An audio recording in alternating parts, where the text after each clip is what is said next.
Hi guys, it's Mel and welcome back to my channel. For today's video, i-share ko sa inyo ang aking Philippine immigration experience. So for those who are new to my channel, by the way, I am a K1 visa holder and I arrived here in the US last Feb 2024. So it's been more than 2 months na nandito na ako sa US. So, I flew here to the US with my then fiancé kasi husband ko na siya ngayon. Kinasal kami a few weeks ago. So, pumunta muna siya ng Philippines para sunduin ako para sabay na kaming lumipad papunta dito sa US. Ang flight namin was with... Tingnan ko yung kodigo ko just to make sure na wala akong makalimutang details. So, ayun, yung flight namin was with Philippine Airlines and it was scheduled Feb 16, 2024, 10 p.m. So, direct flight siya from Manila to Los Angeles, California.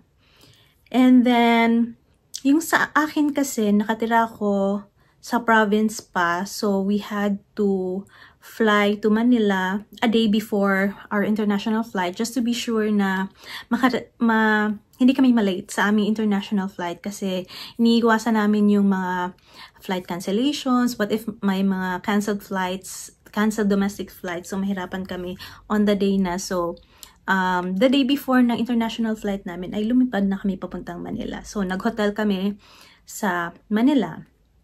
So on the day na ng aming flight, that was Feb 16, dumating kami sa airport. Actually, napakaaga namin dumating sa airport, around 3 p.m. So, take note, 10 p.m. pa yung flight namin.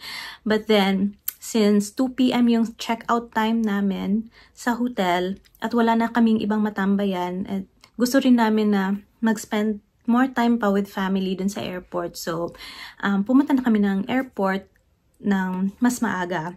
So, dumating kami 3 p.m. And then, nung pagdating namin, nag-grab car. So, nagbook kami ng Grab papuntang NAIA Terminal 1 kasi yung PAL International Flights ay doon talaga sa NAIA Terminal 1, yung assigned na terminal. So, pagdating namin doon sa Terminal 1 ay may mga nag-assist. May lumapit sa amin na mag-assist sa aming luggage. So, yun yung mga porters nila. And take note, may bayad yung porters nila. So, 50 pesos per luggage. So, yung sa amin is a total of 3 luggages kasi 3 yung check-in luggage namin and 2 yung carry-on. So, around 250. 250 ba yun? O, 250. Medyo mahina ako sa math. So, 250 yung binayaran namin. Yung porters ay, the moment na, sila na yung nag-assist na kunin yung luggages namin galing sa taxi, papunta sa loob ng terminal. Terminal 1. So, medyo mahaba-haba rin yung lalakarin, kaya malaking tulong na rin yun kasi kami lang dalawa ng husband ko yung syempre bumiyahe at medyo malalaki yung check-in luggages namin. So, nagbayad na lang kami ng 250. So, bago kami pumasok sa NAIA Terminal 1 ay may counter doon kung saan ka magbabayad ng yung porter fee. Or hindi ko alam kung anong klaseng fee, but yun yung bayad mo sa mga porters. So, hindi mo ibibigay yung bayad directly sa porter, but merong counter doon na sila doon ka magbabayad at bibigyan ka ng receipt. So, legit talaga yung yung mga porters doon. And then, pagpasok namin sa Terminal 1, yung porter pa yung nagsabi na, ma'am, mag-check-in na kayo kasi wala pang pila ngayon sa PAL. So, yung plano sana namin ay doon muna mag-stay sa Jollibee. May Jollibee kasi sa tabi lang ng Terminal 1. So, since wala rin naman kaming gagawin pa kasi hindi pa dumating yung parents ko, so, pumasok muna kami sa loob para mag-check-in. So, nung pumasok kami sa loob ay merong initial inspection. So, tinignan nila ang aming passport and then tinanong kung ano yung type of visa. So, sabi ko K1. Tapos, tinanong kung meron ba daw akong yellow packet. So, sabi ko meron. At then, pinakita ko lang naman sa kanila. And then, hindi nila binuksan kasi bawal yon, bawal nilang buksan yon. So, tinignan lang nila kung dala ko ba yon. And then, nilagyan nila ng sticker sa yung likod ng aking passport. So, and then, yun lang yung chinek, yung passport at saka yung yellow packet. So, after nun, ay pumasok na kami and then merong scanner doon para sa mga check-in luggage. So, bago kami makarating pa sa check-in counter, kailangan pa namin i-scan yung aming check-in luggages. And then, mabilis lang naman kasi wala nga pila and then, mababait yung mga tao sa Terminal 1.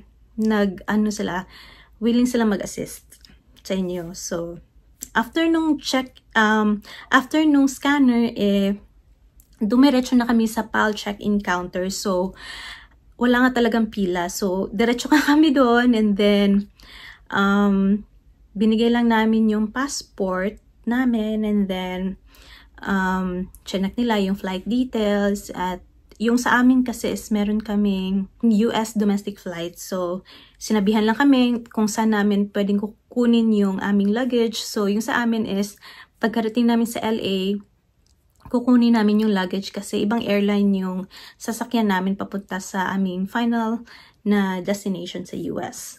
So, yung sa amin is, hindi na kami nagbayad ng travel tax doon sa airport kasi nung nag-book kami ng flights namin, may option doon kung bibili ka ba na in advance ng travel tax or magbabayad ka ba in advance ng travel tax. So, yung sa amin, binayaran na namin in advance para wala na kami alalahanin pagdating sa airport. So, dinouble check ko lang dun sa check-in counter kung naka-reflect ba dun yung travel tax payment namin. So, sabi naman nung nag-asikaso sa amin dun sa check-in counter, na-reflect naman yung payment namin. So, okay na kami. And then, print niya yung aming boarding pass at sabi niya ay, yun na, okay na yun. And then, yun yung ipapresent namin doon sa immigration. So, take note, passport lang yung hinanap sa PAL check-in counter. After kaming nag-check-in, ay lumabas ulit kami sa terminal kasi nandun yung family ko. Gusto lang namin mag-spend time and then sulitin yung mga yung moments na makasama sila. So, may Jollibee doon kung gusto nyo kumain, but since it was crowded doon sa Jollibee, doon lang kami sa labas nag-uusap. And then around 4 p.m.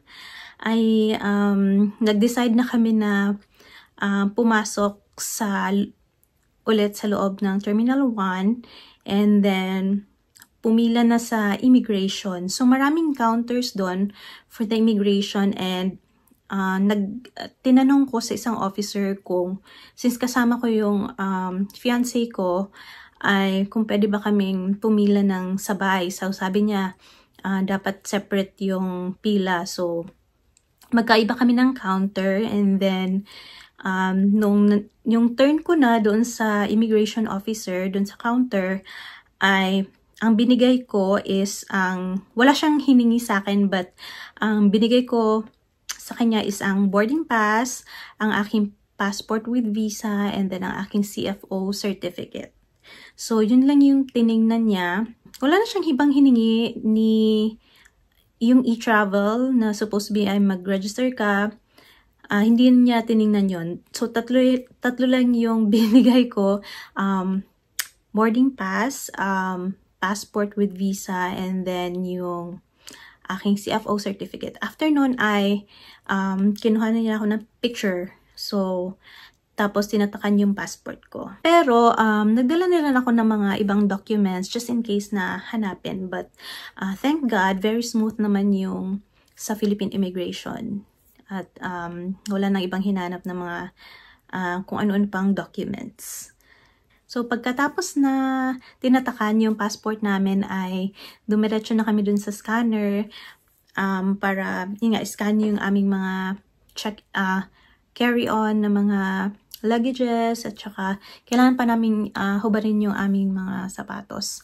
So, it took us around 10 to 15 minutes para sa process na yon kasi medyo mahaba yung pila. Yung sa immigration naman, mabilis lang. Hindi na kami naghintay ng matagal bago kami ma-entertain ng immigration officer. I think hindi less than a minute, mabilis lang talaga yung process. So, after dun sa scanner ay naghanap na kami ng kung saan kami pwedeng umupo or kumain. So, marami namang mapagpilian na mga nagbebenta ng pagkain doon sa loob. Kaya lang, sa haba pa ng oras na hihintayin namin, tsaka medyo crowded din sa loob ng pre-departure area, nag-decide kami na maghanap ng lounge kahit magbayad kami para lang makapag-relax kami. Pumasok kami for the immigration around 4 p.m. Natapos kami around 4:30. Tapos yung flight namin 10 p.m. pa. So, mahaba pa yung time na hihintayin namin. And then, yung mga personal naman dun sa Terminal 1 ay very friendly naman at sinabihan kami na dun kami magstay sa PAGS Lounge, PAGSS, and actually it stands for Philippine Airport Ground Support Solutions. So merong lounge doon, nagbayad kami ng around 1,300 pesos, I think 132 or 1,400 pesos per person. Medyo may kamahalan siya, but then okay naman kasi merong buffet doon na na meals. So pwede kang kumain kahit anong gusto mo, and then merong drinks, unlimited din, and then merong comfortable na mga couch, and then pwede kang matulog. Pwede kang mag-charge ng mga gadgets, meron ding TV, meron ding Wi-Fi. So, sulit din naman yung binayan namin kasi I think around 5 hours kaming nagstay doon sa lounge na yon. So, para sa inyo na medyo mahaba-haba pa yung hihintayin, so at least may option na kayo na pwede kayong mag-relax sa lounge nila, although may bayad, but then okay naman kasi may food, may drinks, tapos comfortable naman yung lounge nila. After nun ay hinintay lang namin na magbukas yung PAL na pre-departure na na counter nila. Actually, yung pre-departure counter nila is sa labas lang ng lounge. So, makikita talaga namin na magbubukas kung kailan sila magbukas or tumatanggap ng mga passengers. So, very convenient para sa amin. And then, it was around 9 o'clock, 8:30 or 9 o'clock na nakita namin na nagbukas na sila. So, pinakita lang namin yung aming boarding pass and then passport. Yun lang. And then, after nun ay hintay lang namin kung na magtawag sila for boarding, and then ayun lang. Very smooth yung process from check-in to boarding. We were very thankful to God na napaka-smooth ng process na yun. So, ang tip ko lang para sa inyo is dapat i-check nyo kung ano yung mga requirements ng airline na sasakyan ninyo kasi baka may ibang mga requirements sila na hindi katulad nung sa PAL, just in case lang. And then, don't forget to register sa e-travel kasi yun yung requirement ng Philippine Immigration. So, you can register 72 hours prior to your flight. And then, although hindi naman siya hinanap, but then, mag-comply na rin kayo just in case na hanapin. And then, yung mga documents na dadalhin ninyo papuntang US, lahat ng mga extra na mga documents, yung mga birth certificate, at kung ano-ano pang mga documents, huwag niyo siyang i-check in. Kung maaari ay i-hand carry niyo siya just in case lang na may hanapin sa immigration or kung ano man, at least dala-dala niyo siya. And then, read the latest airline and immigration requirements kasi from time to time, nag-iiba yung mga requirements. Kaya, i-search nyo yung mga requirements sa official website ng Philippine Immigration as well as yung official website ng inyong airline. So, ayun lang, and I hope may natutunan kayo sa experience ko. And if you have any questions, please feel free to comment. And then, kung gusto nyo akong i-chat, meron akong Facebook page. It's called Mel's Channel. So, pwede nyo akong i-chat doon or pwede kayong mag-comment dito sa aking YouTube channel. And please stay tuned for my next video. It will be my US Port of Entry experience. So, I hope to see you guys on my next one. God bless.